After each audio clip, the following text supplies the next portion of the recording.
I'm Michael Reich. I'm the director of the Institute for Research on Labor and Employment.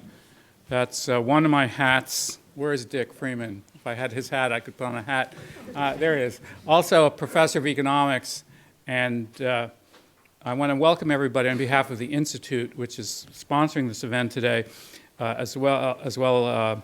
We are joint sponsors of the Global Metropolitan Studies Program on the Berkeley campus. And quite a few of our panelists have come from pretty far, across the Atlantic, or certainly across the continent. I'm really grateful that they wanted to come. And we think we are going to have a really exciting day. I want to say a few words about the Institute and let the chair of the organizing committee for this conference, Dick Walker, then introduce the conference itself. For those who don't know, our Institute was created over 60 years ago by Clark Kerr and the California legislature. It was called Institute of Industrial Relations for many years. And we are an organized research unit on the Berkeley campus, one of several dozen such units. We have over 60 affiliated faculty that range across all, certainly the social science disciplines, and a few engineers too, I guess. And we also have programs that reside within this building, such as our Center on Labor Research and Education, California Public Employee Relations, Center on the Child Care Workforce, and Center on Wage and Employment Dynamics. To let you, if you want to know more about us, we have 3 brochures of different sizes, so you can pick. This is the one that's the right one, right? Because it's the most up to date, but it can tell you more about what we do, and I won't take up our time in doing that. Yeah, a few housekeeping things from Hadija Rivera, who's our Assistant Director Extraordinaire. Good morning, everybody. My name is Hadija Rivera. Some housekeeping things. The restrooms.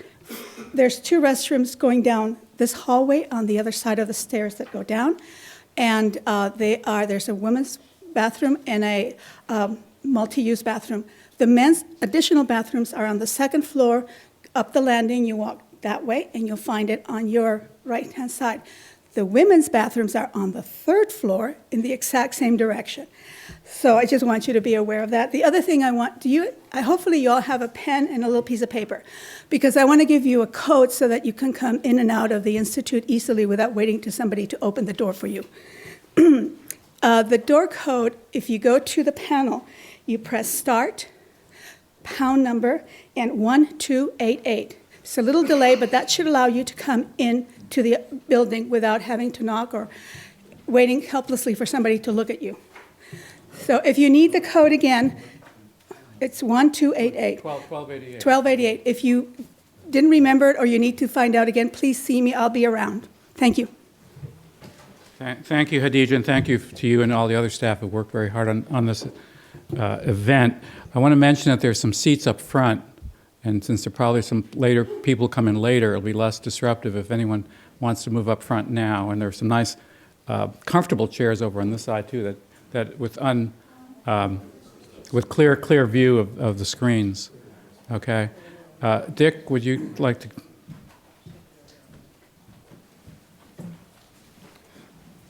Well, it's wonderful to see you all. It's wonderful to have this event today, this workshop. I think it's particularly pertinent at this moment in the wake of the election. I say wake advisedly, at least for a certain party. This has been, of course, during the campaign season, the question of jobs was huge, and rightly so, because for the last 3 years with the Great Recession, job losses have been enormous in the U.S. and other advanced economies. Job growth very stodgy, if not stagnant, and unemployment extremely high. Here in California, it was among the highest in the United States, well over 12% at the peak. I still think we're not even down below double digits. So this is a matter of particular concern for us, but I think for everybody in the United States and in the world economy. What we asked ourselves today, and we brought this distinguished group together to shed light on the matter of why this has happened and what we might do about it. And we can ask ourselves, and people have, has job loss and slow job growth, is it simply the Great Recession? And otherwise all is hunky-dory? which is hard to believe because I know in California we had really lousy job growth even before the Great Recession, even during the Great Bubble. So maybe something else more serious is amiss. And often people simply ascribe it to external factors. It has to do with international competition and a kind of global labor surplus, the onrushing new economies, the BRICS and so on, or East Asia, whoever it is you want to blame. There's then the question also is maybe it's an internal cause to our travails. Is it perhaps excess immigration, a local, national labor surplus? Or is it regulations, excess regulations, or other kind of interference, or corporate sluggishness and inertness in the face of global challenges? What might explain the poor performance of the U.S. and of other economies? The third kind of analysis that's usually given is, well, it's really just a natural development of ongoing technological change and a shifting division of labor. That is, labor productivity has gone up. Manufacturing, which has taken an enormous hit of jobs over the last 20 years, is because with the new technologies, we really don't need so many people to produce this vast outpouring of goods on the world market. Or conversely, sluggishness in productivity because of a lack of technological change in certain sectors. Or perhaps it's a shifting division of labor. That really manufacturing doesn't matter anymore. Producing things, or the old kinds of things you drop on your foot, is not as important in an economy, a knowledge economy, a creative economy, where what really matters is ephemeral goods or design and coming up with the ideas and then shipping the actual production off elsewhere. And that the American economy and the European economies are just fine without doing that sort of stuff. Not a position I entirely believe. So, and then finally the question is, has the leadership of American industry and industry in Europe, of government over the last decade or more, simply neglected a responsibility to engage in industrial policy, to keep up with the newly industrializing countries in a kind of affirmative industrial policy? And given that we have an administration that has been reelected and possibly freed up of its incredible craven desire to get along with the other side, it's possible that there might be some new initiatives that would be of significance to manufacturing and to job creation. One can only hope. But I do believe with this really distinguished group of participants today, we will be looking at various facets of this: technology, division of labor, and policy, and so forth. And I think we will shed quite a bit of light. And I'm really looking forward to this. And thank you all for coming, and welcome to everyone. Thank you.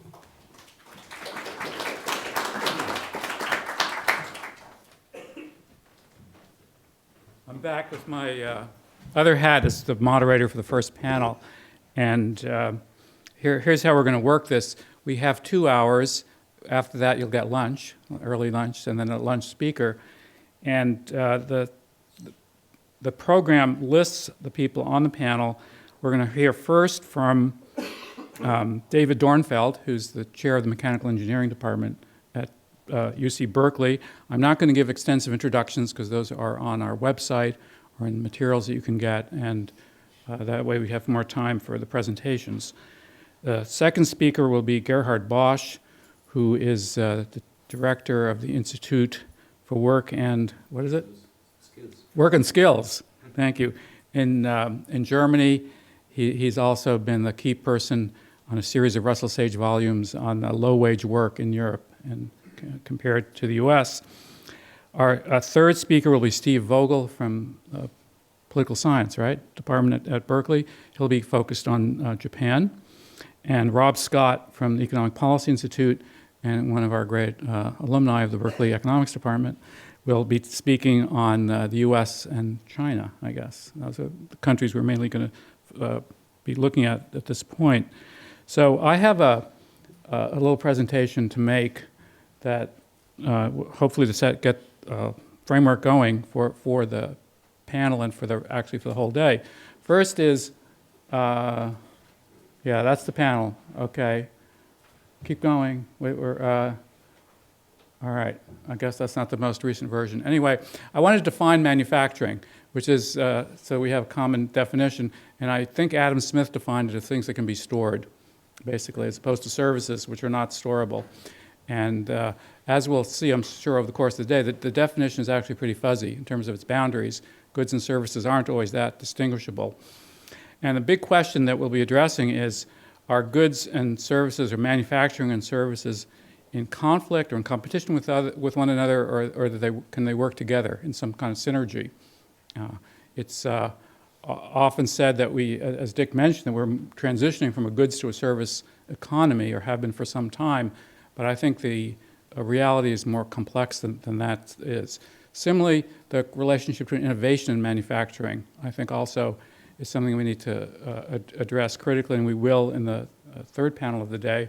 That manufacturing can be a source of innovation. Innovation can be a source for manufacturing. Again, it's not that they're necessarily at odds with one another. The question is, to what extent are there synergies among these categories, and how can policy help improve them as well? So this just tells you a couple of slides that I grabbed from a Congressional Research Service report from earlier this year.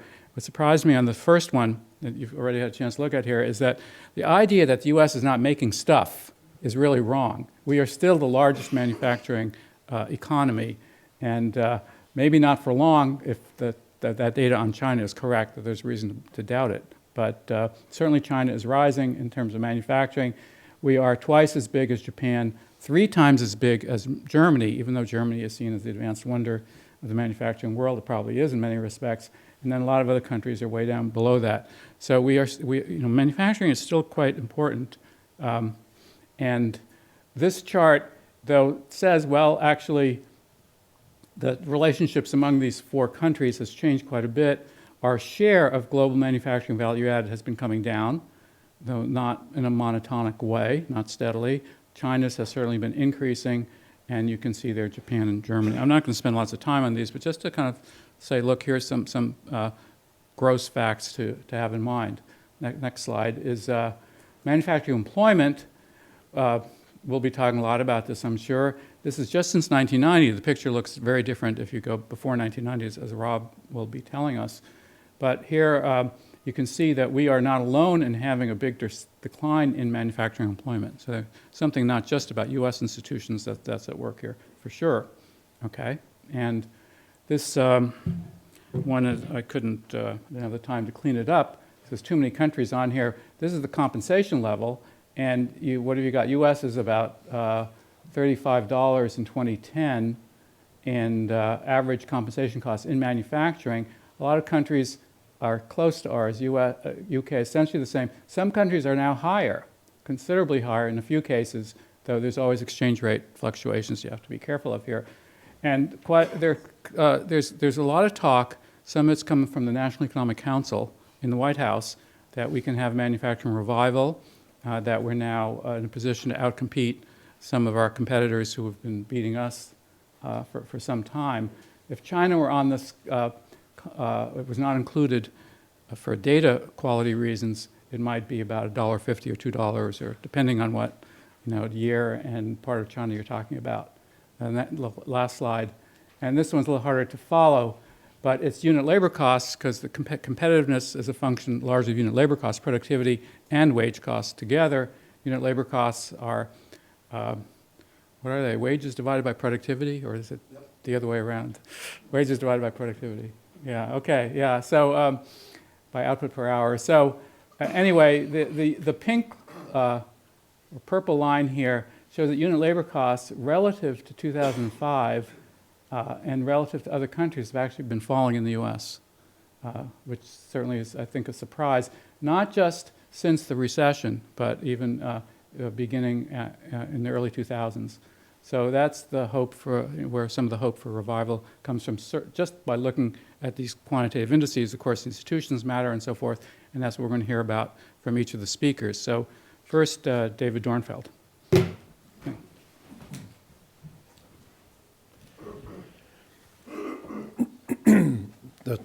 Thank you very much. So it's a little bit of trepidation that an engineer wanders into a group of economists and policy people and things, but I see Bob Cole sitting there, so I'm feeling comfortable because I know him very well.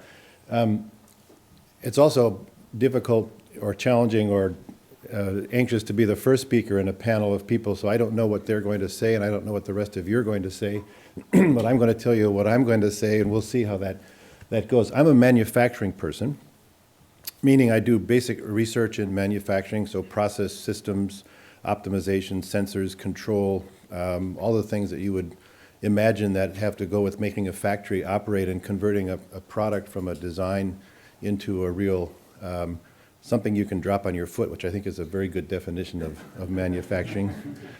I don't do supply chains or distribution channels and things like that. There are other people that do that. Secondly, I come from sort of a root of traditional manufacturing. My dad was a tool and die maker for Deere and Company back in Wisconsin, and I spent time in the factory, and I enjoy the smell of oil and machines and the sound of things being made, which is still, as the first slide, or one of the first slides shows, is quite active in the country today. And in fact, many people define the quality of many engineers, people I work with, define the quality of life or the quality of technology and capability in a company by whether you can make a car or an airplane or a jet engine or a computer semiconductor device or something like that, as opposed to baskets and sandals and clothing. So I think it's important in a sense as a measure of the ability of the kind of intellectual capacity of the country to be able to do things like that. And if you look at the leading countries, the first thing they try to do is build an automobile, a plane, those kinds of things.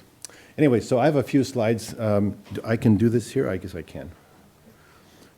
So again, not trying to, so this is what motivates me to think that manufacturing is important and it has a strong role to play in the U.S. and it is based upon things that you can drop on your foot. So one thing that everybody agrees upon, both red state and blue state people, is that manufacturing is important for defense, okay? And DARPA, which is a government agency that leads innovative research into stuff for the military to do things to other people and protect us, allegedly, always has a set of studies, and this happens to be a recent one that sort of talks about the variation sort of in advanced technology products, all manufactured products with respect to trade balances. So they use this as a driver to essentially say that, at least from a point of view of defense, the United States should have very strong manufacturing capability to be able to make airplanes and all the things that the military wants to use. So this manufacturing capability, the ability to make things, is important from a defense point of view.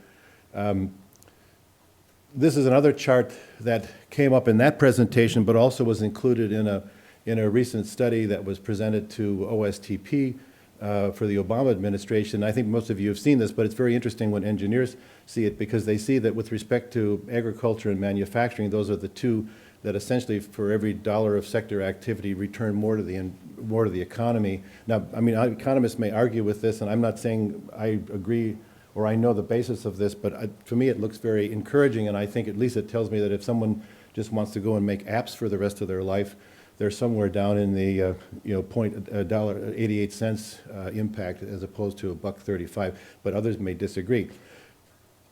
There was a comment that Michael made at the very beginning talking about the Obama administration and their interest in manufacturing. There probably hasn't been, in my knowledge, an administration so interested in manufacturing from core levels all the way up to, or up or down to job creation, competitiveness as the Obama administration. And some of you are familiar with the fact that there was a proposal by the president based upon a study. It's called the Advanced Manufacturing Partnership, so-called AMP. There were 6 universities that were involved, a number of MIT. So MIT was one, Berkeley was one, Georgia Tech, Michigan, Carnegie Mellon, and Stanford. Berkeley led the steering committee activity relative to defining advanced technology that should be of interest to the country in the future to maintain competitiveness. There was also a group on infrastructure. There was a group on policy and taxes and those kinds of things, which usually has to be in there. Shared facilities, outreach, and education. And I have a slide that shows what the kind of key things that came out that said should be done from the point of view of the U.S.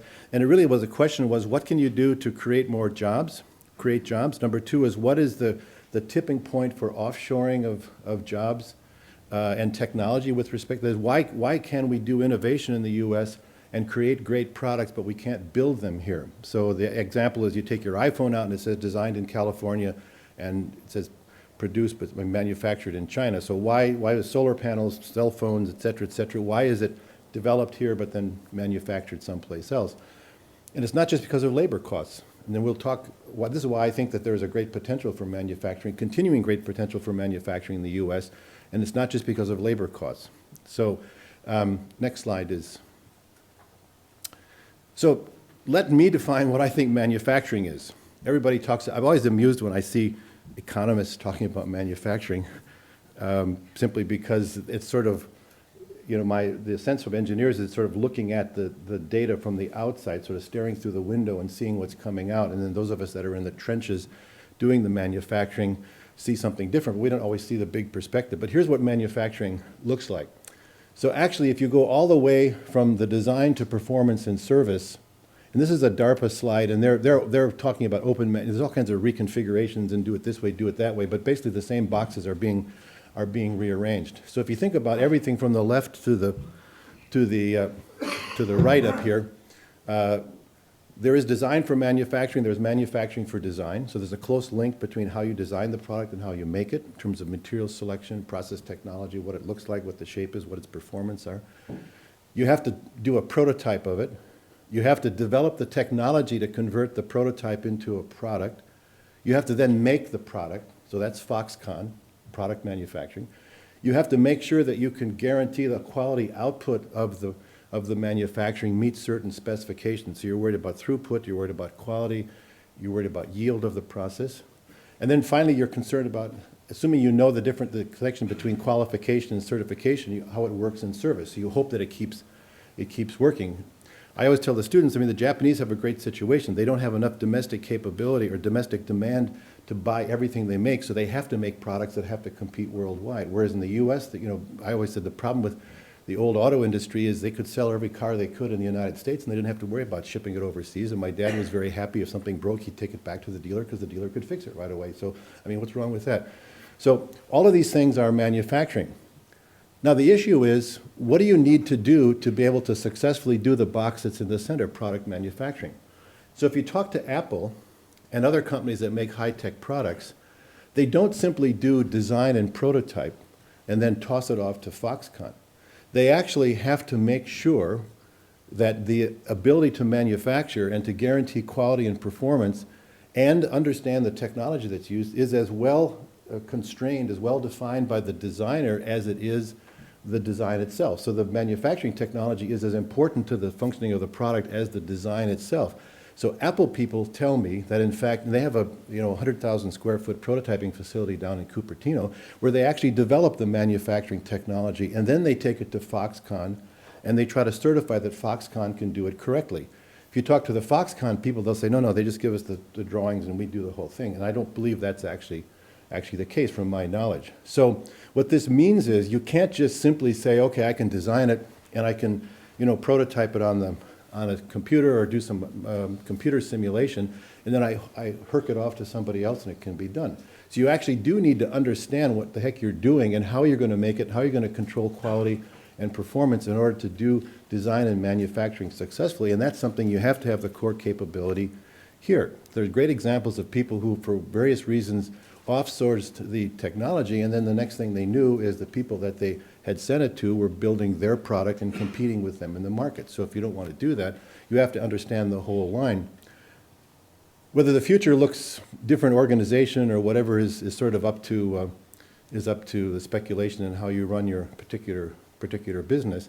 But the other thing then is, if you look at what companies like Foxconn are doing, who are building now their own robots, and they'd like to replace 1 million workers in the next 3 years by robots either built by Foxconn or by Fanuc. And they're doing it because the cost of labor in China is going up dramatically. But also they're doing it because if you want flexibility, quality, yield, you want to be able to control the process, they need to remove and get the kind of productivity, they need to remove people from the system. Or at least they believe they need to remove people from the system. So then if you're saying if it can be automated in China, why couldn't you automate it with the same technology in this country, especially if you're closer to the source of the market, and there is the capability to get the resources, et cetera, in the U.S. So the output of the AMP steering committee that went into the report to OSTP, which then generated the first request for the Congress. The president asked for $1 billion to set up 15 centers around the country to, actually they're sort of like Fraunhofers. I mean, there's this gap between low technology readiness levels where you develop the technology and then implementation, which would be the higher technology readiness levels. There's this gap in the middle that the U.S. doesn't do very well. Germany has, at least we would think, has these things like Fraunhofer Institutes. There's the Edison Institute in Ohio that actually fills that gap. So these were supposed to help fill that gap. So that's gone nowhere, of course, because of the election, and then now they're going to argue about fiscal cliffs and things. But it sounds like a few more of these these institutes will be set up, and of course Berkeley is trying to position itself to get one that would deal with the kind of manufacturing activity that goes on in California. But if you look at the kind of technologies we're talking about, that was determined by asking industry, asking universities, asking government agencies, including the DARPA folks and the defense folks and commerce folks. These are the kind of things that felt are pivotal to allow U.S. manufacturing to be competitive in a variety of goods and services, goods primarily. So we won't talk about all of these, but they're things that basically enable the conversion of prototype to quality, high productive, high yield, reasonably flexible manufacturing operations to respond to changes in consumer demand and changes in the design criteria for the product. So the other area is something, last two slides here. So the work that I'm doing now with my students is primarily related to sustainable design and manufacturing. And I think this is an area where the U.S. has a tremendous lead in. A lot of work going on in Germany, some in Japan, very little in China, some in other parts of Europe. But as the companies understand the importance of the concept of sustainability with all of the three bits, right, the people, the prosperity, and the planet, or social impacts, business impacts, and environmental impacts, they're beginning to understand that this drives competitiveness, this drives product differentiation, it allows you to respond to government regulations. I mean, California just started the cap and trade market on Wednesday, so California is dealing with cap and trade. There are lots of regulations that will start requiring you to define what the carbon footprint of the product is, or the subcomponents that go into the product that come into the state for sale. Depending upon your energy mix, you can get it from someplace like California, where the energy mix is relatively clean, or you can get it from China or Kentucky, where the Prius is made, where the energy mix is very dirty because it comes from coal. All of these things will take part in the carbon footprint of your product, and there'll be taxes or there'll be incentives for you to reduce that, so there's going to be a differentiation associated with that. They also have very strong social impacts, right? The environment affects society, affects the workers, affects employees, communities, regions. Human and labor rights are a part of the social impacts that are associated with manufacturing and supply chains. Companies, whether they believe that this is right or not, companies believe that it's important that they have to be able to characterize that because it's going to cost them something, right? There's a monetization of that. And engineers design products by selecting materials, selecting process, defining product characteristics. So this is an important opportunity where we can continue to take a leadership and I think show competitive advantage with respect to including these externalized costs in the cost of the product, and companies will respond to that. Finally, one last thing which we call leveraging. It turns out that in many cases, by very simple capabilities and manufacturing processes, you can make big impacts on the product life cycle impact. Take an automobile, for example, take an engine of an automobile. So by adding some manufacturing technology, and a great example is Daimler has been working for the last maybe 40 or 50 years on diesel engines, and the improvement in fuel economy has been relatively small, but in the end of the 90s, they introduced precision technology, meaning higher precision, higher pressure fuel injectors, actually from Bosch, but I found out you're related to Bosch, but not directly, or not in the company, but by Bosch, better friction characteristics of bearings and pistons and cylinders, better cooling systems for engines, so you get a factor 2 or a factor 4 improvement in fuel economy, which means for the same liter of gasoline or diesel, the automobile gets 4 times as much power or torque out of it. So that has a huge impact on the global warming potential of a use of the vehicle, the energy that goes and resources that go in to make the fuel, et cetera, et cetera. And this happens with manufacturing technology. So we call that leveraging. So the idea that having a very small improvement in manufacturing, if the technology is pushed to the limit, okay, you get a great improvement in product performance, which affects things like fuel savings, which can affect water use, CO2, air pollution, et cetera, et cetera. So there's another benefit to understanding manufacturing very well, is to be able to reduce the overall impact of a product's life cycle, regardless of whether it's the battery in this laptop or the engine in the vehicle that you drove, or even the engine or the motor in the train that you took when you came here this morning. And that's something that is a feature that people are recognizing as attributable to manufacturing, right? So there's a design manufacturing link. And it doesn't come easy, but it's free. It's actually a free bottom line benefit in addition to performance. So I'm very, very up on manufacturing.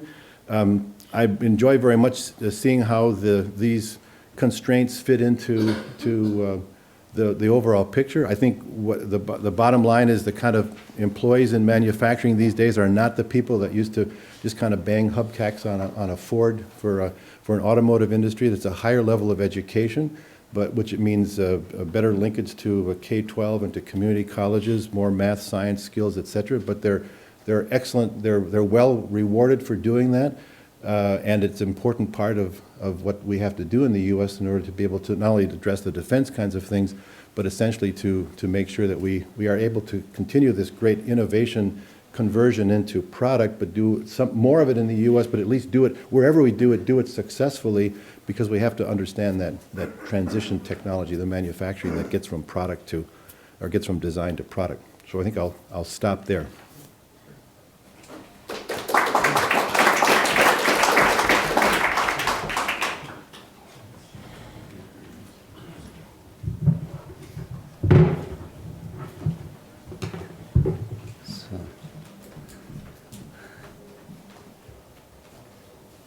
It's on.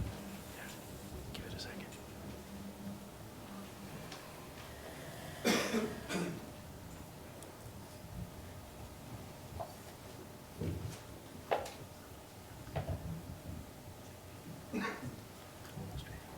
Yeah.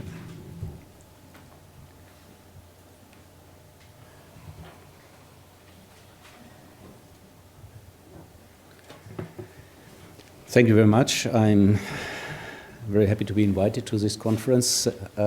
We have quite many conferences with the same title in Germany right now, because the German manufacturing industry is doing quite well, but it feels that it has to defend its position over the next 2 decades, which is definitely not easy, and there's a lot of concern if this is possible or not. What I will do is I will shortly characterize the situation of the German manufacturing industry, and then try to summarize some reasons for the recent success. The recent success, I mean, over the last 15 years. We kept the same share in world manufacturing production over this period, in spite of the rise of China. And these are the 4 reasons I will explain. It has to do with economics, with macroeconomic situation, with innovation, skills, and internal flexibility. And then I will say a few words on challenges and risks. What are the characteristics of the German manufacturing industry? We have a relatively high share of manufacturing in GDP. And this share was constant, and we can observe an increasing tertiarization of manufacturing. This means white-collar jobs within the manufacturing industry, as well as white-collar jobs outside, which depend on manufacturing. And I would estimate that about 45 to 50% of jobs in Germany depend on manufacturing. Second, Germany is not as big as the United States, so it has to specialize in the international competition, and the specialization is in certain growing medium tech industries, in automobile, machine tool, chemical industry, optical instruments. The third point is we have a combination of high investments in innovation with manufacturing in the own countries. This is very important. Some other countries in Europe, like Sweden or Finland, they are much smaller. They can concentrate on blueprints, but we cannot do this with a population of 82 million, like the US cannot do this. The tertiarization I already mentioned. We can observe offshoring, especially in the extended EU, but also outside. And we have a very lively debate, does this destroy jobs or not? And there's a lot of research saying it does not. The impact of this delocation is positive or neutral because this helps getting shares in markets in other countries, which has positive effects as well. And finally, we have an effective social dialogue until now, and this social dialogue between unions and employers includes questions of modernization. So works councillors and unions do not resist introduction of new technologies, but discuss the question how to implement them, which skills are needed, etc. These are some figures underlying what I said. You can see the share remains quite constant. We had a loss after unification, especially in East Germany, but then not. And here you can see the specialization, which is quite pronounced in certain areas in Germany. Then I come to the first reason, why were we successful? And the first one is a macroeconomic reason. Since we have a policy of wage restraint in the last years in Germany, and this has a long tradition. Germany is an export country since the Second World War, and we had a long tradition of wage moderation to support exports in Germany. Unions supported this as well.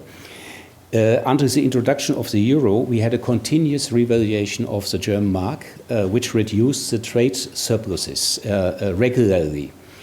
But since 2000, we have a stagnation in Germany of real wages and unit costs because of the high unemployment after unification, which is a very specific situation. And labor market reforms, the Hartz IV laws, and we had a debate in 2000 if Germany is not competitive anymore. Also, we had at that time very high trade surpluses, and these labor market reforms really put pressure on wages. The consequence were increasing trade surpluses of Germany and increasing imbalances within the Eurozone because of this de facto devaluation within the Eurozone.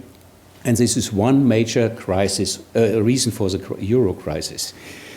My conclusion would be if countries with trade surpluses like China and Germany do not develop their domestic demand, their high shares of manufacturing become unsustainable in the long run. And here you can see within the Eurozone this de facto devaluation of the German industry, the lowest unit costs, and you can also see the problems of the southern European countries especially. And here you can see that the trade surpluses until the fiscal crisis increased, and this is the basic reason for the euro crisis. The second reason is innovation. I could, in fact, show the same slide as David just showed. We have job losses in low-tech industries and job increases in middle technology and high-tech industries. And most innovation indicators show high innovation performance of Germany. And for example, if you take world market relevant patents, the expenditure for R&D, the share of skilled employees, the share of of companies with, especially of small and medium-sized companies with a product or process innovation, etc. I will not enumerate all these indicators. And we had about 15 years ago a long, intensive debate in Germany. Are we competitive because we are concentrating on medium tech industries? Machine tool and automobile industry is a medium tech industry with a share of R&D between 2.5 and 6%. And it proved to be not a problem because there was a demand for these products. And in these industries, the German market is one of the lead markets in the world. And special characteristics of our innovation process is that we have a high diffusion of innovation across the economy. I think as you said, David, the Fraunhofer Institutes are one reason for this, but also networks and employers association. I know in many areas employers association really organize networks with benchmarking of innovation between small and medium-sized companies, and this is very important, which includes services, by the way. We have strong family ownership with patient capital, the so-called Mittelstand, and long-term business models, which help to introduce innovation in a company, which doesn't pay off in the short run, but only in the longer run. This is, for example, a summary of over 40 innovation indicators in a composed index, and you can see that the Scandinavian countries and Germany are doing quite well compared to the other countries. You can really see the substantial differences across the European Union. In the R&D share, Germany is red. We had a strong reduction after unification with a breakdown of East German industry and partly recovered. And you can see that the Scandinavian countries are heavily investing in R&D. This is one secret of their competitiveness. And here in green, you can see world mark patents per 1 million inhabitants, which show a really strong position of Germany. The next reason is high and appropriate skill levels. High and appropriate. I think I would like to underline both words. The share of unskilled and semi-skilled employees went down in the whole German economy from about 65% in '64 to around 15% right now. And this had to do with the extension of vocational training and, of course, growth in tertiary education. And in our manufacturing industries are industries which mainly employ skilled people. And it always happens to me at the international conference that we compare industries, and then it's said, oh, construction is an industry with low skills. I say, no, it's not. And you can really see different models of training in different countries. There's an accumulation of tacit knowledge and high functional flexibility because of high job tenure. So the modern companies really try not to avoid hire and fire. And middle managers mostly have a certificate from VAT plus promotional training as a technician or a master, or now plus tertiary education. And this is very important because there's a good communication between the skilled shop floor, the middle managers who know what's going on the shop floor, and the engineers. This communication flow I regard as one important element. We have low shares of graduates from tertiary education compared to US or Canada or other countries. I do not regard this as a disadvantage. The OECD is always saying, oh, Germany has too few people in tertiary education. I think other countries have very high shares because the traditional, very good apprenticeship systems like the US partly disappeared. And the German Facharbeiter, the skilled tradesman, is a secret of our competitiveness, and doing a vocational training is not a second choice for bad school leavers, as in many countries, also France, UK, everywhere in Europe, besides a few countries like Denmark, Germany, Austria. Here you can see the skill levels I don't go into details. On the left side, you find three groups of occupational fields of blue-collar workers, and you see, without training, there are about 10 to 12% in these occupational fields. The two bottom groups, these are trained people from vocational training and tertiary education. In green are those who moved from another field, occupational field, into this kind of job. So we have across economy high shares of skilled people, with some exceptions in the hotel and restaurant industry. The companies are training. The apprenticeship rate is 6% of employees in manufacturing. This is quite constant, but it's not coming automatically. There's a lot of political pressure from unions in public to provide apprenticeships. Otherwise, companies would do less without this political pressure and the social dialogue on this. But in the end, many human resource officers, many engineers are convinced that the success of manufacturing depends on the skilled workers. You get a lot of support if you speak to a conference of engineers and you are mentioning the vocational training. These are the skill structures.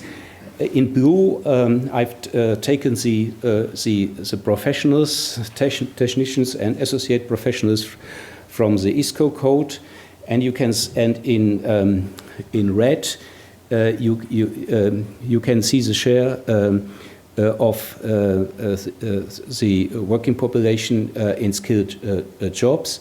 And in these highly skilled jobs, and you can see that in countries like Canada and the US, you have a much higher share of graduates from tertiary education than you really have jobs which correspond, for which you really need this training. So obviously there are societal choices how to organize training, and in Germany we have lower shares of graduates from tertiary education and higher from vocational training, which I think are more adjusted to the actual needs in the economy. The fourth reason is high internal flexibility. There have been many international comparative studies on different business models. And it's well known that the US relies more on external flexibility and Germany more on internal flexibility. We have developed a long tradition of, in economic crisis, to dismiss working hours and not workers, which means reduce working hours to retain workers. And over the last 20 years, a new toolbox of instruments to organize these dismissing of hours and not workers have been developed. Obviously, employers were ready to accept this new toolbox because they wanted to retain their skilled workers. So what are the main instruments of this toolbox? First, collective agreements. Most collective agreements allow for temporary reductions of the standard weekly working hours. For example, in engineering industry, the standard working hours are between 35 and 38 hours, and in an economic crisis, you can reduce these hours to 30 or 33 hours without wage compensation. So it really reduces wage costs for companies. And then 50% of enterprises have working time accounts. In the bigger and medium-sized and bigger companies, higher shares. You park overtime there, and you use them in a situation of crisis. This happened exactly in the end of 2008 and 2009. And then we have short-time schemes subsidized by the Employment Office, where workers get a kind of compensation in economic crisis and still remain employed. And the German job miracle in the big recession can be mainly explained through this internal flexibility. And at the end of 2008, the government and the social partners negotiated a new short-time scheme, which was more generous than the schemes before to protect jobs. And I think this was one way, a German way, to do industrial policy and to protect the industrial fabric of the country in this deep crisis. There was really an enormous fear that core industries like machine tool or middle-sized machine tool companies would disappear in the crisis. These are show you the percentage of fall in total labor input due to fall in working hours per employee. And you can see Germany has the highest share. We had a strong decrease of GDP, much stronger than the US. You had about 3.5. We had about 5%. And there were practically no dismissals. There were some of temporary agency workers, but not of core workers. And there was some job growth in the service industries. So unemployment even decreased in 2009, which is really quite surprising. And here the consequence, you can see that after the deep fall of the manufacturing sector, the German manufacturing sector recovered after the crisis. If it is a sustainable recovery, this is another question. I'm not sure. It depends on the macroeconomic situation. But the big advantage was as soon as new orders came in, the companies had capital, had skilled workers, and could just deliver the products in a very short time. Here you can see the number of short-time workers subsidized by the state. Some companies took short-time schemes very shortly, others for a longer period. And here I calculated the short-time schemes for manufacturing for the two core industries. And you can see that in machine tool and automobile industry, about 25% of the employees at a certain time received short-time money from the employment office. The different models, Germany and US, over the last 20 years have just been researched by two German economists, and here you can see the changes of employment and working hours in relation to changes of GDP, and they took deviations from the trend, and you can see that over this period, if the GDP is going down, then in the US people are fired, and working time reductions are also reduced, but to a lower degree than in Germany. So this is more or less the story I wanted to tell. And now my last slide on challenges and risks. The first challenge is the macroeconomy and the stability of the Eurozone. And Germany is part of the problem. If we do not develop domestic demand, the danger that the Eurozone the euro is disappearing is very high, and this would mean a revaluation of the German mark with a substantial impact on the manufacturing sector. Therefore, the Employers Association of the manufacturing industry is supporting all measures to save the euro. Secondly, technology is important. We have similar plans as you have in the US. All these fields of innovation are also in the German high-tech strategy. There are special strategies on the manufacturing industry. For example, the main goal to create the smart factory with the cyber physical production systems. A third point is capital. If we have increasing short-term thinking due to changes in ownership, capital might become impatient, and this might reduce innovation in companies. I could give you quite a few examples, comparing from the steel industry, for example. Mittal is really doing shareholder value with very short-term payoffs of investments compared to Salzgitter or Thyssen. The fourth point is delocation. This point was mentioned by David. Will there take place a disconnection between R&D and production in own country or not? Can we keep this connection? Skill bottlenecks, the fifth, because of aging, underinvestments in education and training, and we have a lack of skilled immigrants. 6, we have an academic drift. This means in German government, in all, even in the unions at the top level, we have more and more academics, and we have an underestimation of vocational training, and this could really endanger our vocational training system. And finally, the question of the social dialogue: will the employers withdraw from the social dialogue or not? Thank you very much.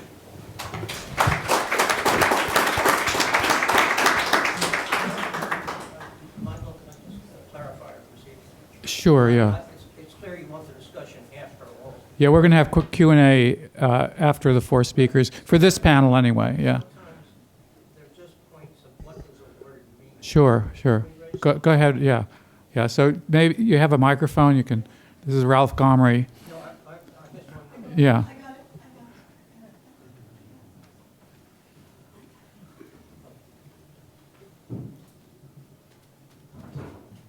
I was just asking our chairman whether knowing that the discussion is supposed to be at the end of the panel, nevertheless, sometimes words are used without definitions, and just points of clarification, whether those could be raised Sure. while the talk is going on. Yeah, sure, go ahead.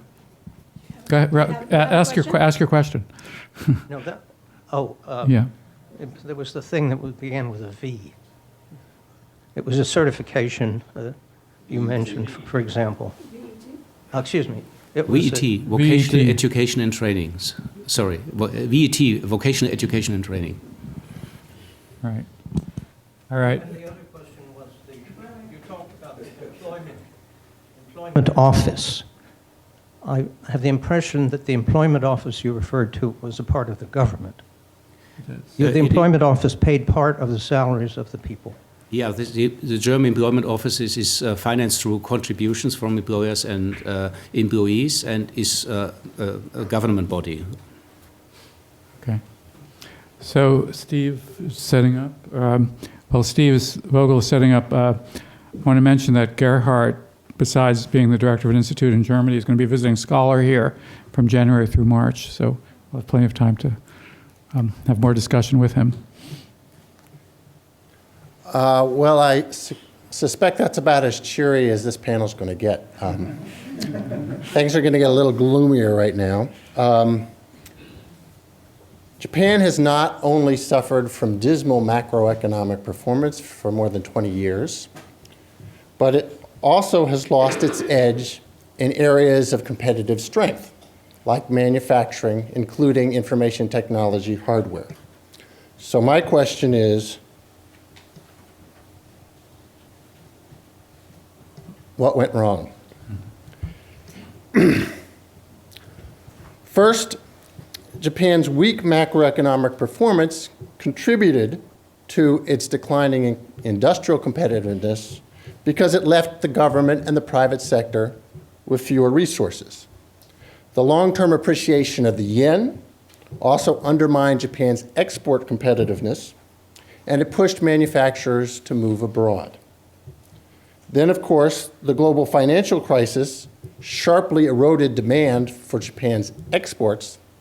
And if all that wasn't bad enough, then in March 2011, we had the triple disaster, earthquake, tsunami, and nuclear crisis, which further strained government finances, disrupted supply chains, and constrained the power supply. Moreover, recent developments in the global economy, which I will come back to in a moment, severely undermined Japan's institutional strengths and exacerbated its weaknesses. But that only begets another question, which is, why is it that the Japanese government and the Japanese companies have failed to respond to these challenges more effectively? I want to offer 3 possible explanations for this. First, Japanese corporations and the government have favored incremental reforms which were designed to reinforce valued institutions rather than to generate new sources of competitive advantage. Second, and this might sound a little bit familiar, but the Japanese political system has become increasingly dysfunctional, and the government bureaucracy has suffered a decline in capacity and legitimacy. And finally, I'm going to speculate that the government has pursued a strategy that combined a kind of a state-led industrial strategy with market liberalization, but that it has kind of produced the wrong mix of these policies. That is, it has failed to deliver strong state support where it was most needed, and it has failed to deliver strong, aggressive, pro-competitive policies where they are most appropriate. Okay, so let's quickly run through some of the facts. Japan's share of global GDP has gone from 14% in 1990 to 8.9% in 2008. It has also declined in terms of the global ranking of per capita GDP from 3rd place to 23rd place. Not that the world competitiveness ranking is necessarily the ultimate indicator, but still a decline from 1st place to 22nd is kind of striking. Obviously, the appreciation of the yen has been a problem for Japanese manufacturers in the export markets, and this has contributed to an expansion of overseas production. Domestic auto production has declined in tandem with that, and perhaps quite shocking for Japan, is now is running a trade deficit for the first time in several decades. The manufacturing share of GDP, I think we saw a similar slide earlier, started relatively high, but has been declining like most other countries, with some severe declines, particularly with the financial crisis, and then again with the earthquake. Manufacturing employment, again, as in most industrial countries, has steadily declined over the past few decades. One thing that is maybe perhaps more distinctive about the Japanese case is that the Japanese unemployment rate, this black line, which is now under 5%, has been relatively low, particularly given the poor economic performance over the past 20 years. But the share, and this is the green, the non-regular, the temporary worker share of the Japanese economy has always been relatively high, and it's been increasing. So another way to put what this slide, the color part, is telling you is that the Japanese have maintained employment security for core workers, but the share of core workers has been declining. In terms of IT, which was in terms of IT hardware, was a strength for Japan. There's been a fairly marked decline in Japanese exports from 20% of OECD ICT exports in 1996 to 12% in 08. And then in terms of services, Japan started from a very low level and has declined even further. So in other words, in terms of the competition in the information revolution, Japan is losing both in areas of strength, like IT hardware, and in areas of weakness, like IT services. The Japanese government is well aware of all of this, and with some glee, they have produced a series of very gloomy reports that are color-coded, and this is one of the slides that you might see. This is the very sad story of Japan's manufacturing prowess in certain sectors. So this is world market share. The first one is for DRAM chips, then liquid crystal display panels, where these are areas where Japan had close to 100% of the world market at one point. Then DVD players, solar panels, and then car navigation systems.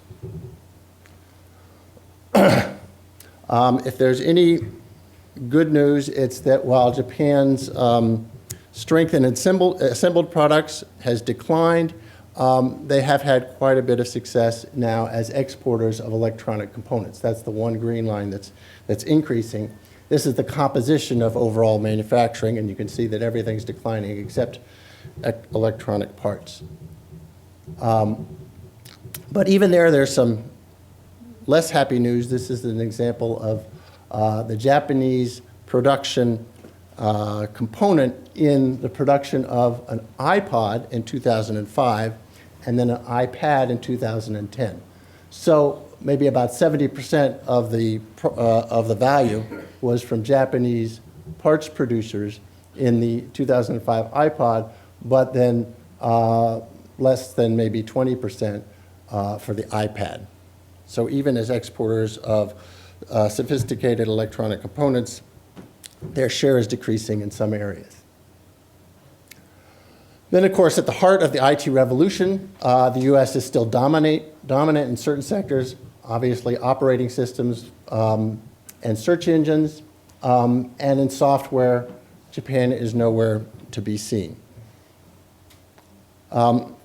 So I mentioned that one of the factors driving this is kind of an institutional mismatch. And what I'm suggesting is that there's a series of trends in the global economy, in the evolution of the global economy, all of which have worked against Japan's institutional strengths and have exacerbated its weaknesses.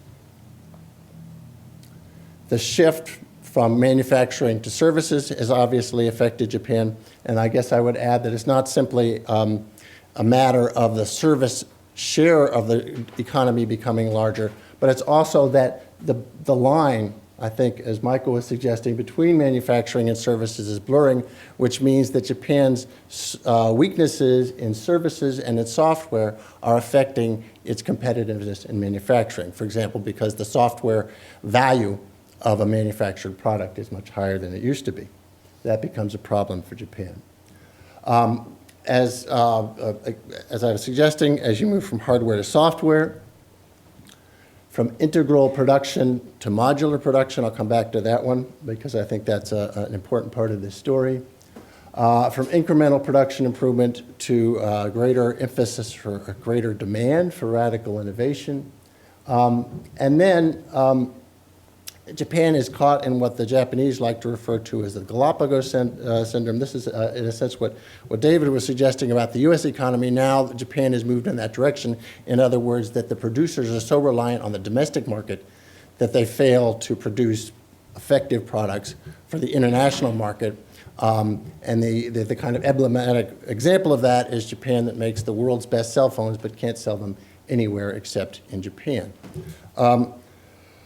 So obviously, we don't have time to go into all of the evidence that might support these various conjectures, but I will suggest a couple of brief points. One is that if you look across time, there's certainly some evidence that supports the idea that Japan has had problems with the decomposition of production or the modularization of production. And I'll show you a couple of slides that suggest the timing supports that thesis. And also, if you look at the evolution of Japan's competitive strength across sectors, you will see that they have lost competitiveness, or they lost market share most markedly in those sectors that are characterized by modular production, let's say electronics, whereas they haven't in those sectors characterized more by an integral production paradigm such as autos. Automobiles. I just saw this slide to make myself feel good for all those years I spent learning Japanese. This is the meaty English version of a report I'm about to show you in Japanese, which is pretty hard to understand, except that it's obvious that they think that modularization is a big part of the problem. This is the Japanese version, which I will explain very simply. On the left hand, you've got Japan, US, Europe, Asia, right? On the top, you've got the 70s, 80s, 90s, 2000s. And what they're saying, the meaty analysts are saying, the Ministry of Economy, Trade and Industry, is that as the world embraced digital technology, modularization of production, and open architectures, right, gone from standard, right, or gone towards standard interfaces, you've had the emergence of a global supply chain, which has helped the market share of everybody else and undermined market share for Japan, right? And they also add here that some of these other countries have engaged in selective intervention, in other words, government support for strategic industries such as clean energy or the next generation automobile. So this is just one sectoral example that's just saying that when NVIDIA's moved to kind of a more open architecture, right, when you had the modularization of the production paradigm in that sector, which happened about 1984, that just happens to be when the Korean market share boomed and Japanese market share declined, and ultimately the Japanese producers withdrew from the market. Video recorders. And then in terms of hard disk drives, this is suggesting that the move towards more standard interfaces came at around 1987. That's when the global market boom happened, but Japan didn't participate in the spoils. On the other hand, in sectors that are characterized by a more integral production model, specifically automobiles and digital cameras, you've had the same boom in the size of the global market, but the Japanese, and this is the red line, has maintained relatively stable market share. Right? Okay, so back to why the Japanese haven't been able to adjust to these changes. I've suggested there are three possible ways to explain this. One is that the Japanese government and corporations, their strategies of reform were designed to adapt and reinforce existing comparative institutional advantages rather than to generate new ones. This, in a sense, is the argument of my book, boiled down to one sentence. But I will admit that in the book, I saw this in somewhat a more favorable light. I do think that it makes sense sometimes to hold on to your comparative institutional advantages. But I guess what I'd add to that 6 years later is that with the IT revolution and some of the changes in the global economy, that kind of incremental change may not have been fast enough or dramatic enough. Then we get to politics. I'm a political scientist, so I have to touch on this briefly. The Japanese government, by the way, has just called another election. And they're competing with us very effectively in terms of most dysfunctional politics in the world.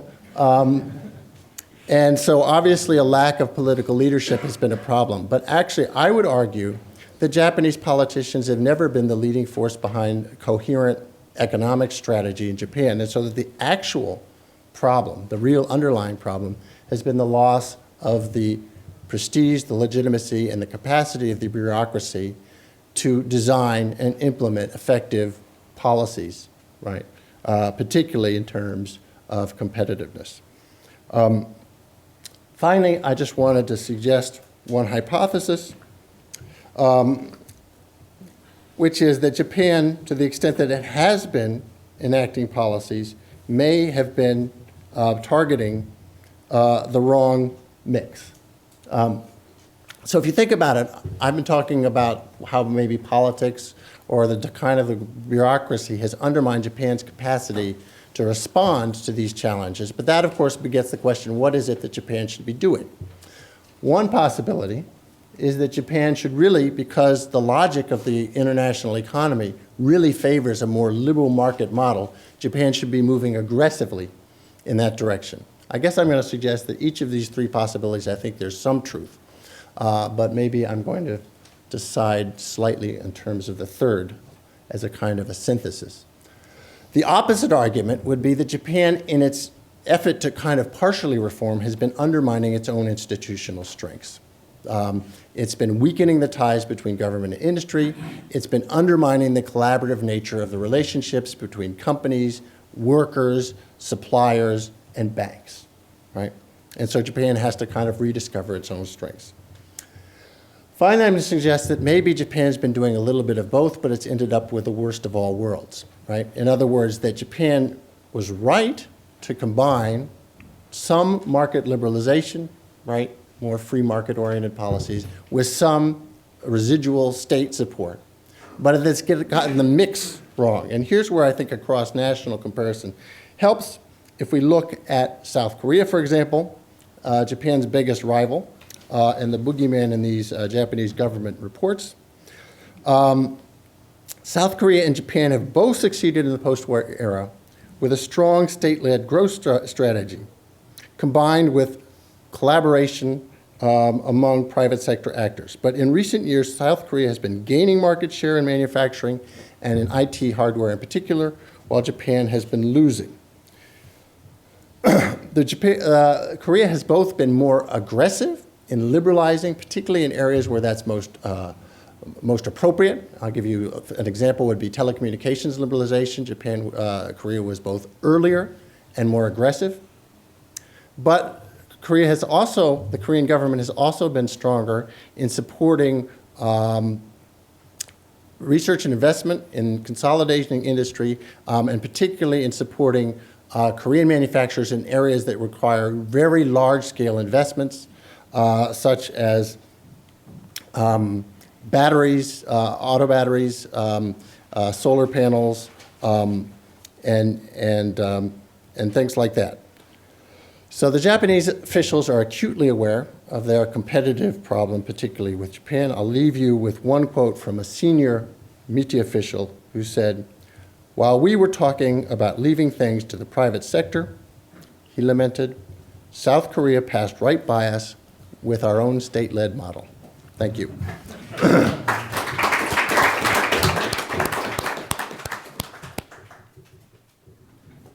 Okay.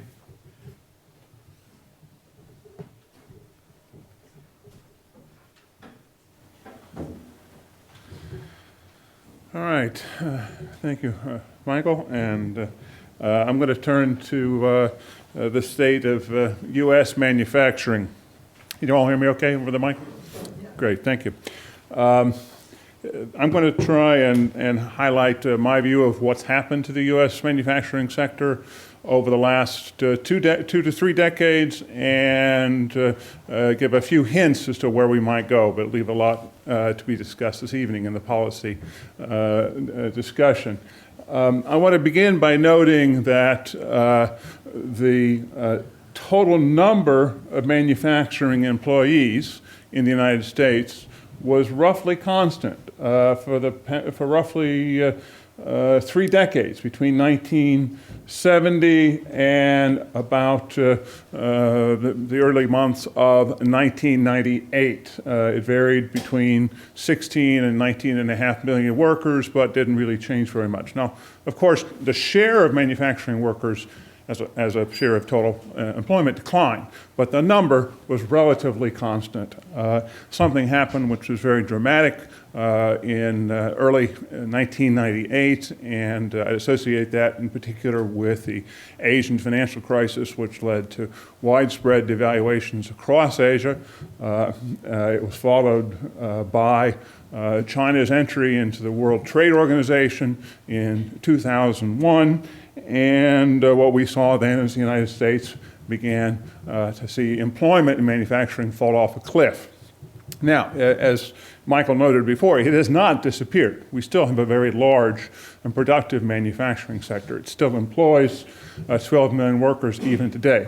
But we did lose about a third of total employment within manufacturing. At the worst, we lost about 6.1 million manufacturing jobs when we reached the depths of the Depression in January of 2010.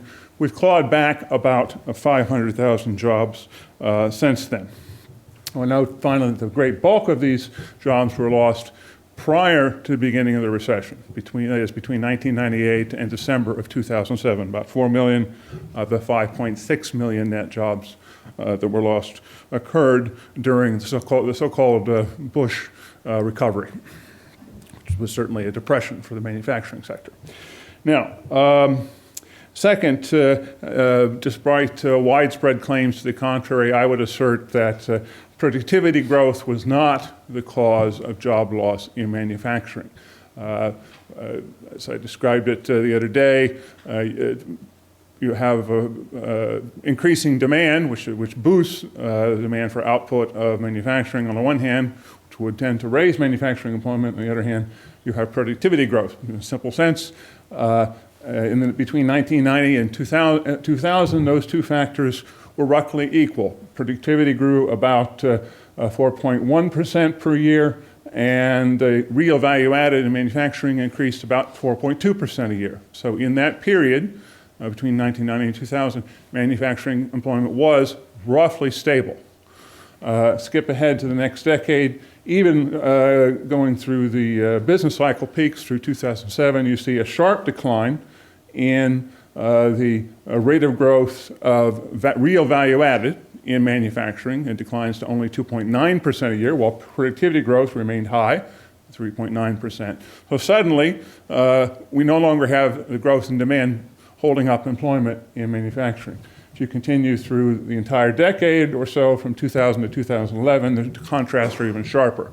Productivity growth of 3.2%, demand growing at only 1.7% per year.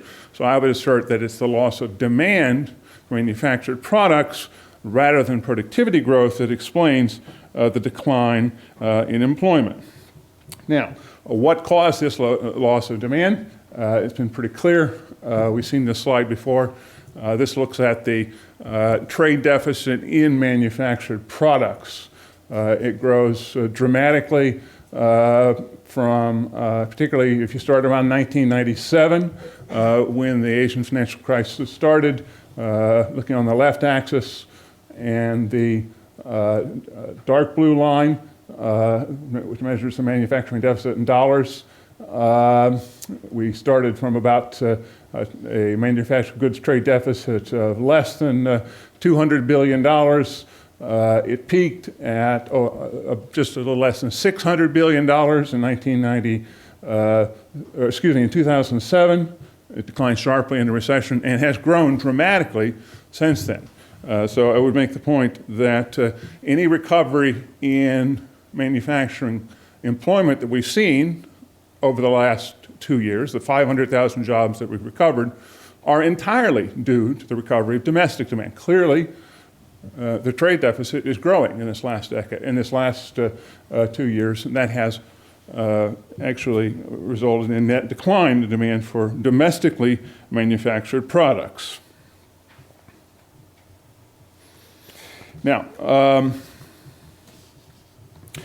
so I would argue the growth in this trade deficit over the last 2 decades is responsible for the vast bulk of the loss of all manufacturing jobs displaced in that period. Between 2001 and 2007 alone, 2011 alone, the growth of the U.S. trade deficit with China was responsible for the loss of about 2.7 million U.S. jobs, of which about 2.1 million were in the manufacturing sector. Almost over 3/4 of all jobs lost due to growing trade deficits with China. Now, I would add to this point that, and just to anticipate where I'm going at the end of this remark, one of the major causes of growing global trade imbalances is currency manipulation. It's probably the single most important cause of our trade deficit with China.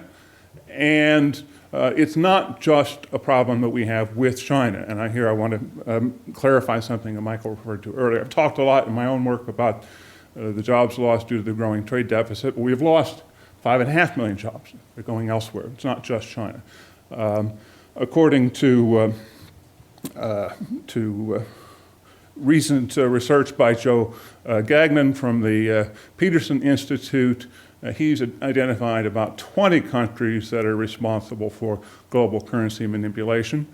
He argues, and that's a list that includes, of course, the well-known Asian countries, Taiwan, Malaysia, Hong Kong, and so on, but also countries in Europe, such as, I think, Sweden and Switzerland, as well as even some countries like Israel. So it's a long list, and he has argued that if you eliminated that global currency manipulation, it would reduce global trade imbalances by about $700 billion worldwide.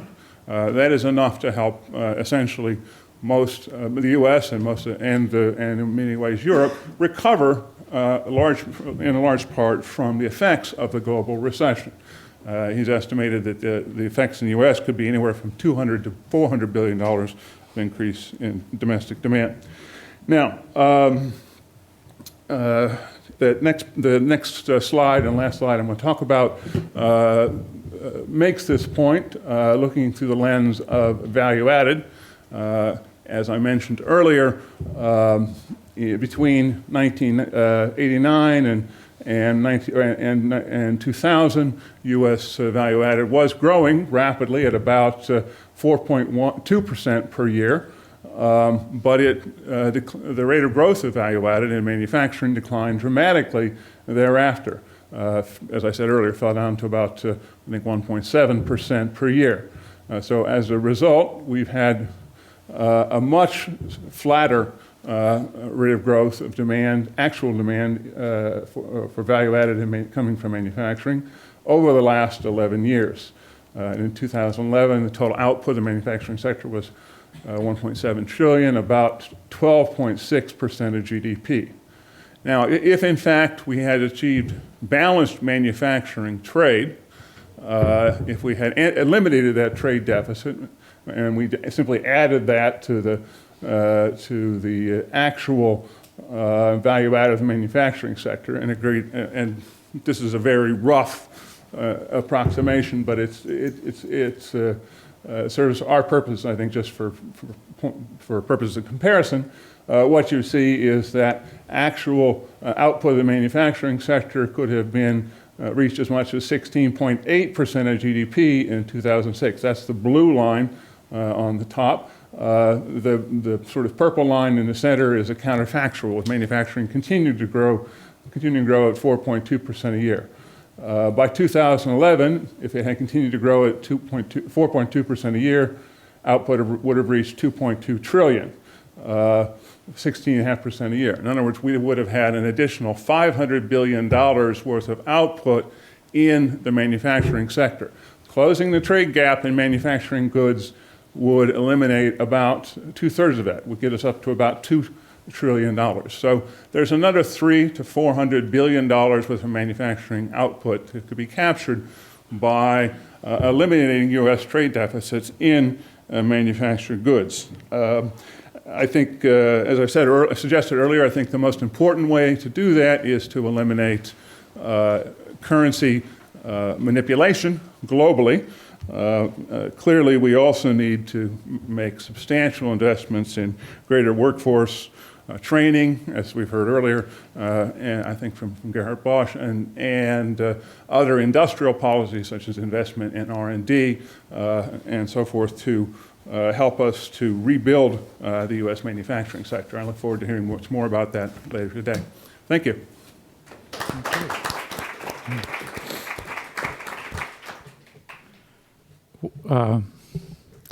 Wow, 4 speakers are all exactly on time. That speaks well for our manufacturing here. We have some time now for questions and from the audience and answers from the panel. Yeah, go ahead. Say who you are. Richard Freeman. It's pretty striking the way you've organized this. It comes out very strongly because people are talking about different countries.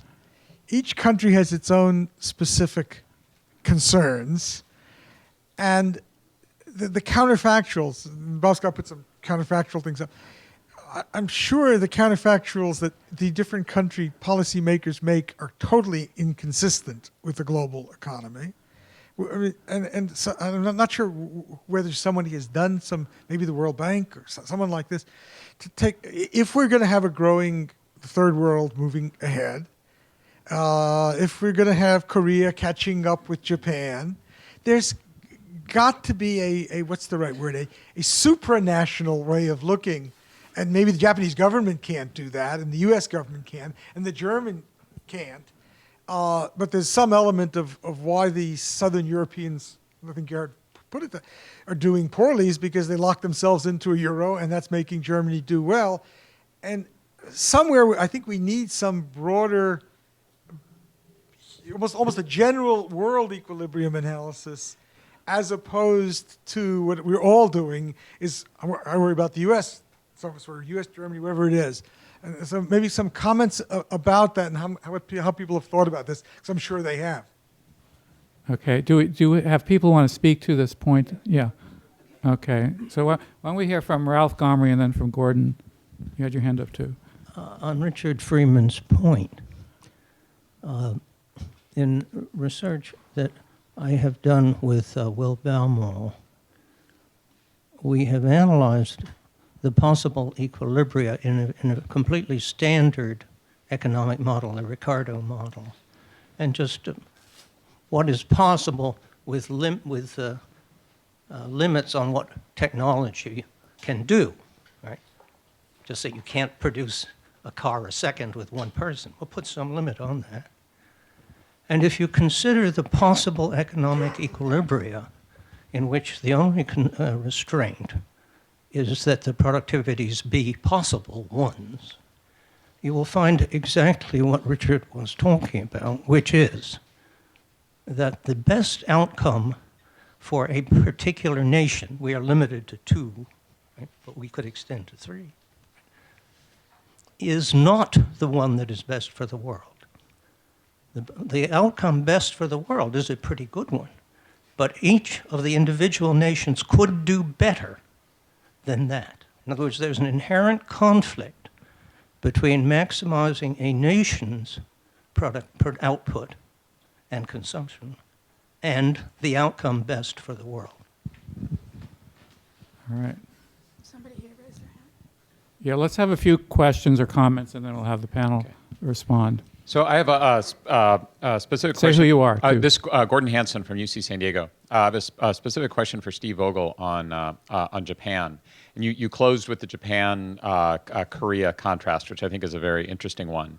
And where among the places where differences between the two countries really arise is how they responded to financial crisis. So Japan in 1989 became paralyzed and was incapable of letting firms go, and now we have all these zombie firms running around. Korea in 1997 was much more willing to let market discipline do its work. So I wonder if you could just comment about the differences in those two countries in approaching financial crisis.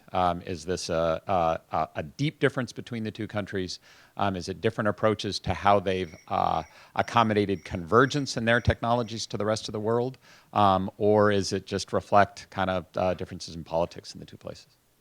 Okay, so we'll hold that for a few minutes. Dick Walker, and then Claire, and then Ashok. Well, Dick is first here. Okay.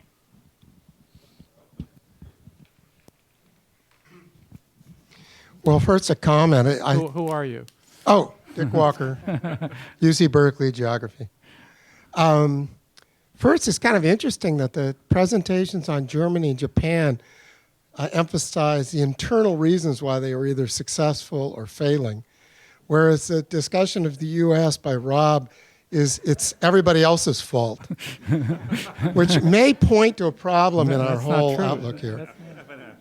Now, the other thing is that Rob's discussion also pointed out that currency exchange rates were really important. Now, we can argue about why the dollar went up, but I would argue it had a lot to do with financial issues and financialization and retreat to the dollar by global capital in a crisis, and not currency manipulations. But in any case, it raises a similar issue that Gordon just raised about finance, response, regulation or response to financial crisis, and indeed response to the growth of finance in the whole economy vis-a-vis both services and manufacturing. Okay, yeah, it's notable that the CEOs who met with the president yesterday, was it? Day before, had only one person from finance in that group. So, Claire. Okay, Ashok, if I may, then Claire. Ashok Bardhan, UC Berkeley.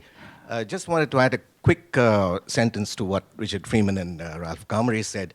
Haven't we been hovering on the horns of this trilemma for a while, that you cannot really have globalization, nation states, responsive governments, which take care of their own country's citizens' needs. Something has to be sliced in this Gordian knot. And I think, as Ralph said, it probably will end up in some kind of either protectionism or something like that. But a quick specific question. One is, I was intrigued by one slide of Gerhard in which the share of, I think, higher education in the population was matched perfectly by share in jobs. So what is the institutional mechanism? Is there any that makes the higher education sector so kind of responsive to the needs of the labor market? How is this kind of done? Because nowhere else this seems to be the case.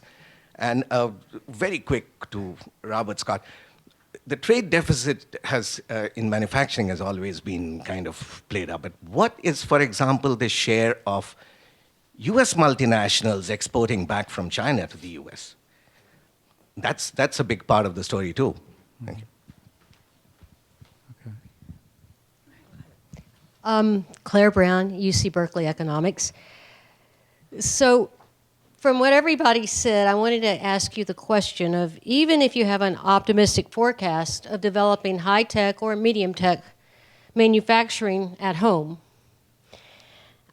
we're just seeing fewer and fewer jobs going with medium and high-tech manufacturing, except, of course, we have a lot of engineering jobs and computer science jobs. So I know in Japan, my friends said to me as I was doing research over there in autos, they said, you know, we killed ourselves to keep auto jobs here, only to see them all automated away.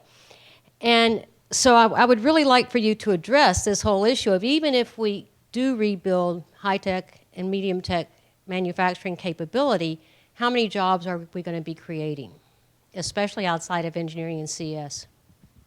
Okay. Suzanne, I think you I had a question for Gerhard Bosch, and when at the beginning of the Obama administration, the example of Germany and German manufacturing and high wages and high social benefits was presented to Obama administration economic advisors, their response to this was it all has to do with the value of the euro and the fact that Germany benefits from an effective devaluation. That's really the whole story there. And so you've given us a list of factors, but I wonder, could the difference between what the mark would have been and what the euro is really explain? Do you really need all those other factors in the explanation? Okay. I guess I have also just a question for David Dornfeld, who told us a kind of hopeful story about Apple, that Apple really has manufacturing hidden away somewhere in Cupertino. I really wonder whether it isn't modularity all the way down. That is, at the end of the day, what we're really seeing there is they really are sending counting on Foxconn. I mean, how do we deal with, I've heard that claim also, that there's more manufacturing somewhere, some secret place that the rest of us don't ever get to see, but is it really true? that was Suzanne Berger from MIT, by the way. Yeah, go ahead. Shana Potts, I'm from the geography department here. Following up partly on Richard Walker's comment about currency and the role of finance, I had a question for Rob Scott about whether the U.S. is on that list of currency manipulators or not. The Brazilian finance official recently accused the U.S. of fueling all of the currency wars right now with its quantitative easing policies. And I'm curious how that fits into how you see the role of currency in these problems. Okay. Okay. My name is Renate Neubaumer from University of Koblenz-Landau in Germany. And, well, we are talking about manufacturing and jobs, but I missed service industry, banks, and finance. For I suppose if we are talking about exchange rates, we have to keep that in mind. Who got, for example, a credit or got finance consumption, and that led to trade balance deficits too. And, well, that's exchange rate problems too. And I would like to see a connection between manufacturing jobs and service industries and banks. Okay, maybe one or two more, then we'll let the panel respond. I think it's Fred. Fred Block, UC Davis. I thought I heard in between the lines in what David was saying, a response to Dick Walker, that it's not just exchange rates, but it's very much managerial fashion in the U.S., that both big firms and retail firms just have an offshoring model that if you're going to do manufacturing, you just automatically send it abroad. And I thought he was implicitly suggesting that in the way in which the supply chain is actually constructed, that there's an irrationality there, that there's large sectors of manufacturing that could in fact be brought back onshore given current technologies and so forth, but that we're up against this several generations of MBAs who've been taught that if you're going to do manufacturing, you just do it overseas. Okay. Bob?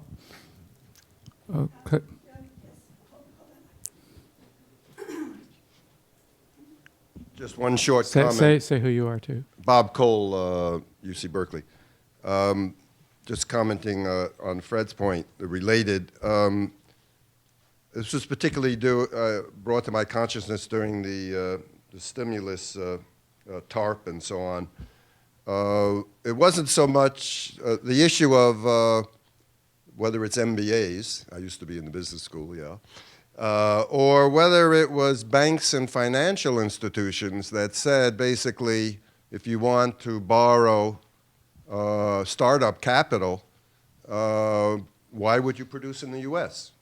So that is, banks and VC funds weren't necessarily willing to fund manufacturing operations in the U.S. So if it's an offshoring model, there's an issue of where does it come from. Right. Interesting. Okay, let me add one question of my own, which is that I heard from several of the panelists, at least for 3 countries, Japan, U.S., and Germany, that domestic demand had not grown very fast. That is certainly macroeconomic management was poorly done in Japan. The U.S., we've had a slow growth of GDP, which presumably has got some source itself. And Germany, the suppression of domestic demand, suppression through a very kind of extreme form of wage restraint, I think was said to have created a German recession 7 or 8 years ago. A lot of slides about Germany and the other European countries started in the year 2000. If you go back a few years, Germany wasn't doing so well in many areas. So in all of these, one of the answers is, yes, stimulate the economy more rather than worry about the things we've been worrying about. So, okay. Why don't we get the panelists to speak in maybe starting from my right and just going across. 5 minutes each. Okay, I'd like to start with the question that was directed at me about Japan versus South Korea, and particularly their responses to their respective financial crises, the Japanese crisis that hit in the early 90s, and then the Korean crisis in 97. I think the conditions were actually very different. First, obviously, in the Korean case, you had the IMF imposing certain conditions so that the wiggle room of the national authorities was limited. Second, with Japan, you have a much bigger economy with very high levels at that time of domestic savings. And so in a sense, Japan had the luxury of procrastination in a way that South Korea didn't. Obviously, that doesn't look so good in hindsight. And I guess the final factor I would point to, which is a little bit tough for me because I like to value the strengths of Japanese bureaucracy, but this was a case where the strength of the Japanese bureaucracy came to haunt Japan in the sense that the Ministry of Finance officials were so confident in their model that had succeeded for so many decades that they were extremely slow to shift gears and to really understand the nature and the scale of the financial crisis that they were confronting. And so Japan was really, even in a world in which governments typically respond poorly and slowly to financial crises, Japan stands out in how long it took them to really address it seriously. Then I'd just like to touch on the comment that was made by Richard Freeman and several others about kind of domestic level analysis versus international. I completely agree that we have to look at kind of what's going on at the global level. In fact, I would agree that that's probably the right place to start. And that means a lot of things. It means looking at exchange rates that were mentioned, wage rates, obviously trying to figure out, I think what I was trying to suggest is that there's something about the changing nature of the production paradigm that poses a challenge for all countries. The only thing I would add there, though, is that you still do, once you kind of looked at that internationally, you have differential national responses. And those could be driven by very different things. I mean, we could try to, as I guess Suzanne Berger was saying, I think it is tempting to kind of boil down the core of the German-Japanese difference has a lot to do with exchange rates. I think that's right, because particularly if you look at the trajectory of the two countries, it was very close up until 2006, 2007. So something changed to put them on different paths. At the same time, I think you do also have to look at politics or political economy. I was trying to make that argument with Japan and South Korea. I think we could add in other European countries, Nordic countries, that have responded to a set of international challenges better than Japan, and then we have to ask why. Great. Thank you. Let me address a couple of these questions first to Richard Freeman's broad question. You're right, we need some sort of international coordinating mechanism. It has to start with exchange rates, certainly, but there are a number of other factors we have to think about. One of the things that's distorting trade flows, certainly, are the proliferation of vast subsidies abroad. We're starting into that game ourselves. Can we ever keep up? I doubt it. The manipulation of government procurement is another major issue. So many of these suggest that perhaps we need to deal with these issues in the WTO or the IMF, for some combination of those two. The third factor I would just add to that equation, which is the one Michael has suggested, is a tremendous need to increase domestic demand, not only in the United States, but certainly, for example, in China. If China is going to become less dependent on exports, it's going to have to become more dependent on growing domestic demand. It's huge unmet needs there, which can be met simply by raising wages and domestic consumption and reducing saving rates in that country, which are unconscionably high. Just to respond to a couple of other questions that came up, Suzanne Berger asked, I think, how many jobs we could create. I've done a lot of simulations of this. I've got a paper coming out that's going to suggest that if we simply eliminated currency manipulation here, we could create somewhere between 2 and 4.5 million jobs in the United States. And as many as a third of those, I think, would be in manufacturing. I've done a couple of different looks at that, maybe 1 to 2 million. I've done another simulation where I look at the overall elimination of the trade deficit, and you get something closer to 5 million manufacturing jobs. So I think there are jobs available there to be regained.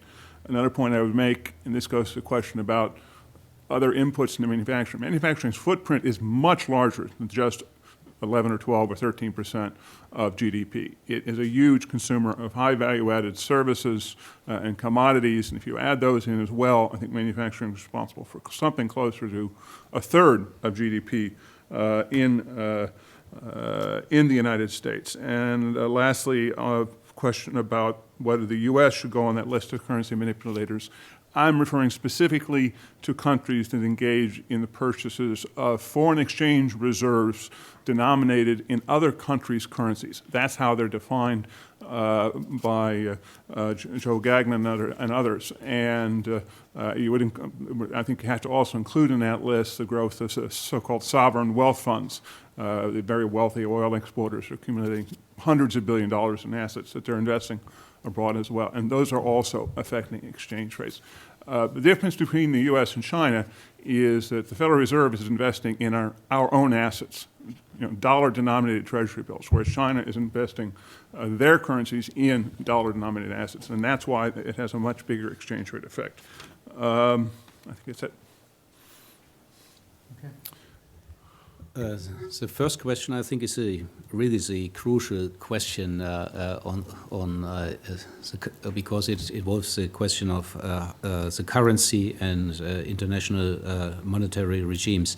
I think all countries are caught in their own logic, and I can see this in our country. There's politically no real awareness that Germany is part of the problem of the euro crisis. And the idea is that other countries should reduce their deficits. We have the European Fiscal Pact, which is a kind of generalization of the German model of the last 2 decades. And it's also, it would be very difficult for the government to change politics. We have a populist movement saying the South Europeans are lazy, they should do what we are doing. And this wouldn't work because unless you change the law of mathematics, not all countries can have exports. But there is some awareness, and I can recognize some signals. For example, our Minister of Finance celebrated the good wage increases in the German manufacturing industry this year. So the first time that a conservative government said, really, you should, and many economists encouraged unions and employers to raise wages. So there is some awareness of this, but it's politically, it's very difficult. And Italian economist Boeri wrote, the problem is that Merkel cannot change policies because then she would lose elections. This is a real problem. Second point, what are the institutional mechanisms of the success of vocational training?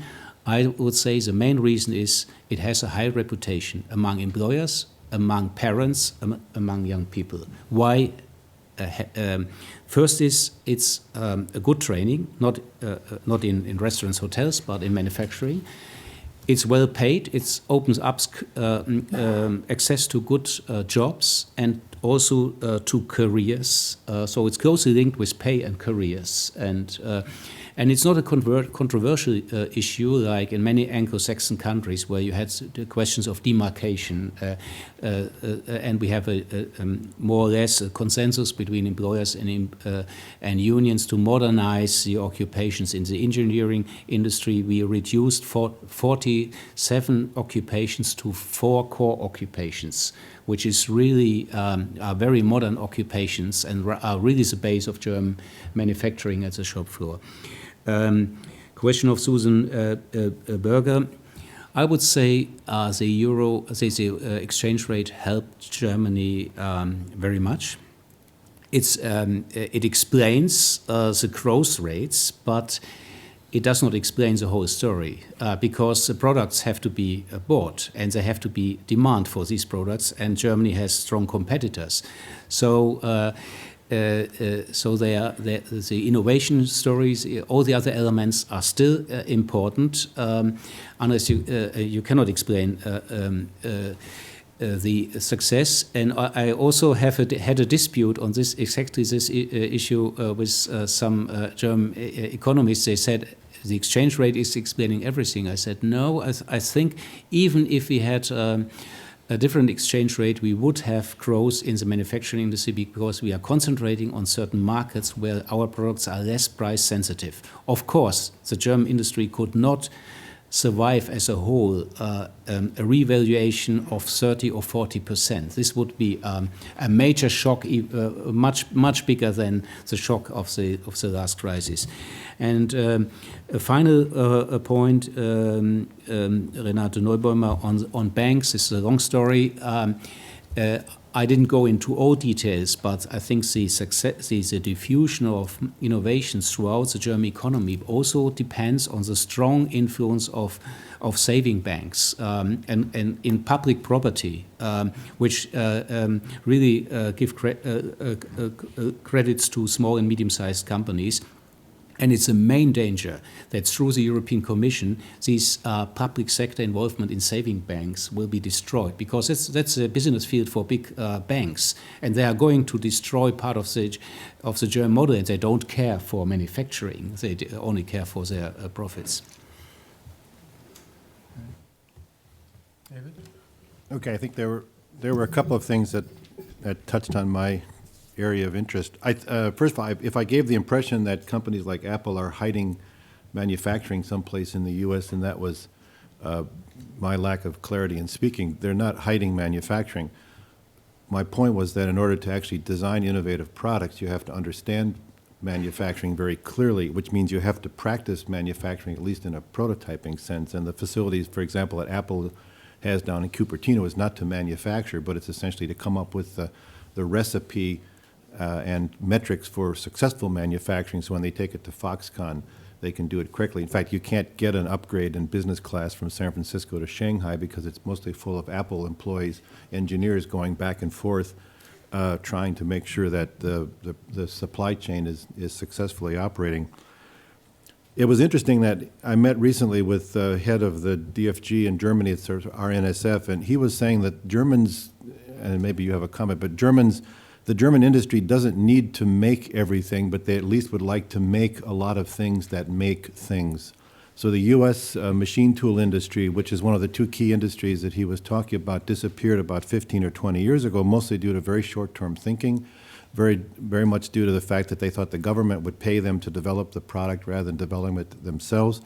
It comes back to this comment about investment. Most of the things that have been lost overseas, at least from my observation, not as an economist, but just looking at how the businesses go, because you couldn't get banks to give you money to invest in manufacturing when you could do much better in any one of a number of instruments that give you a fast return over a short-term period of time. The AMP report that we worked on talked about reshoring of jobs, and why I'm optimistic to some extent if the technology base and the labor education base at the skilled level, not at the engineer level, I would be very happy to agree that there are probably too many people who want to be engineers who don't want to actually do manufacturing. Germany has an ability to have a large cadre of people who consider manufacturing jobs to be quite nice. Thank you very much. They pay well. They're respected in the community. And in this country, one of the things the AMP report said, which has been banged on a lot of time, is there's a very bad reputation for manufacturing, which is considered to be dirty, dull, mindless, kind of low-paying kinds of jobs, which was not the case, when my father went into manufacturing and when I went to graduate school a long time ago. But the fact is that most people would reshore, or companies reshore, because if they can be close to the market, if there's available technology. One example that was shown about the Japanese dominance of the LCD screen market, 100%, that's why Apple built smartphones in Asia, because they were closer to the markets for things that you couldn't get in the U.S. So we completely lost that, and we have to have the technologies that convert from the development of that into the actual production. You also have to have a lot more skilled staff, just again as the German model. You can see all kinds of numbers about 700,000, 1 million, 1.5 million good jobs in manufacturing wanting because people don't have the right skill level. So that's a question of vocational training or community college training, not necessarily more bachelor's degrees from Berkeley Mechanical Engineering. And then, of course, everybody pointed out that there are very few incentives in the U.S. that can be offered for local production compared to other places in the world, and that's an area that's way beyond my field of above my pay grade. But I think the point that makes me optimistic, again, is that if you have a product which involves very low labor content, and more products that are high-tech and have less and less labor content, either because of the processes required are very, very peculiar, or they want the kind of productivity and flexibility with automation, then essentially you're on a more even, or you could be on a more even playing field between, say, Asia or the U.S. Of course, it's going to go to China, it's going to go to Vietnam. Eventually, in 30 years, they'll be manufacturing iPhones in sub-Saharan Africa because that's where the low labor market is, if that's the way you go.